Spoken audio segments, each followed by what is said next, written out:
আকাশ জুড়ে বিন্দু বিন্দু আলো ছুটছে, নিস্তব্ধ রাতের বুকে আতঙ্ক ছড়াচ্ছে তুমুল গর্জন। হঠাৎ করে দিগন্তের ওপার থেকে ধেয়ে আসছে শত শত ক্ষেপণাস্ত্র।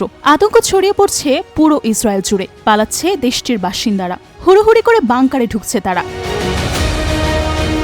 ইরানের ইসলামিক বিপ্লবী গার্ড কোর IRGC ঘোষণা দিয়েছে তারা শুরু করেছে অপারেশন ট্রু প্রমিস 3 এর দ্বাদশ পর্যায়। তাদের দাবি, এই ধাপে ইসরায়েলের প্রতিরক্ষা ব্যবস্থা পুরোপুরি গুঁড়িয়ে দেওয়া হয়েছে। IRGC এক বিবৃতিতে জানিয়েছে, ইসরায়েলে আয়রন ডোম সহ সব আকাশ প্রতিরক্ষা ধ্বংস করে তারা এখন আকাশকে মুক্ত করেছে। এখন ইরানের ক্ষেপণাস্ত্র ও ড্রোনগুলো যেন ইসরায়েলের আকাশে নাচন কোদন করছে।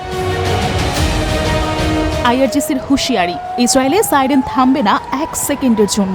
ইহুদিবাদীদের এখন হয় বাংকারে ঢুকে মরতে হবে, নয়তো ইসরায়েল ছেড়ে পালিয়ে বাঁচতে হবে। এই বক্তব্য ইসরায়েলি জনসাধারণের মধ্যে ব্যাপক আতঙ্ক সৃষ্টি করেছে। এই হামলার পেছনে আছে দীর্ঘদিনের প্রতিশোধের আগুন। IRGCর সাবেক প্রধান হোসেইন সালামি আগেই বলেছিলেন, অপরাধী ইহুদিবাদীদের জন্য আমরা জাহান্নামের দরজা খুলে দেব। এই হামলা সেই প্রতিশ্রুতিরই প্রতিফলন। এই সপ্তাহে ইরান দাবি করে তাদের আকাশসীমা লঙ্ঘন করেছে একটি ইসরায়েলি ড্রোন।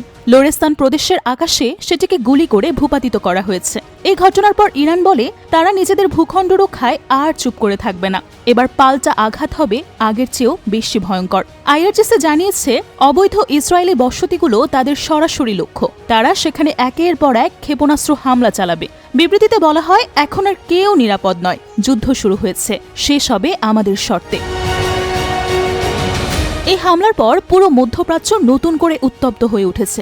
আন্তর্জাতিক মহল উদ্বিগ্ন। কেউ জানে না এই আগুন কতদূর ছড়াবে, কিন্তু বাস্তবতা হলো ইসরায়েল এখন বড় এক সংকটে। তার আকাশে নেই কোনো ঢাল, আর আঘাতের জন্য প্রস্তুত ইরান। প্রতিশোধের আগুনে বেনিয়ামিন নেতানিয়াহুর দেশকে পুড়ে খাক করার সংকল্পে।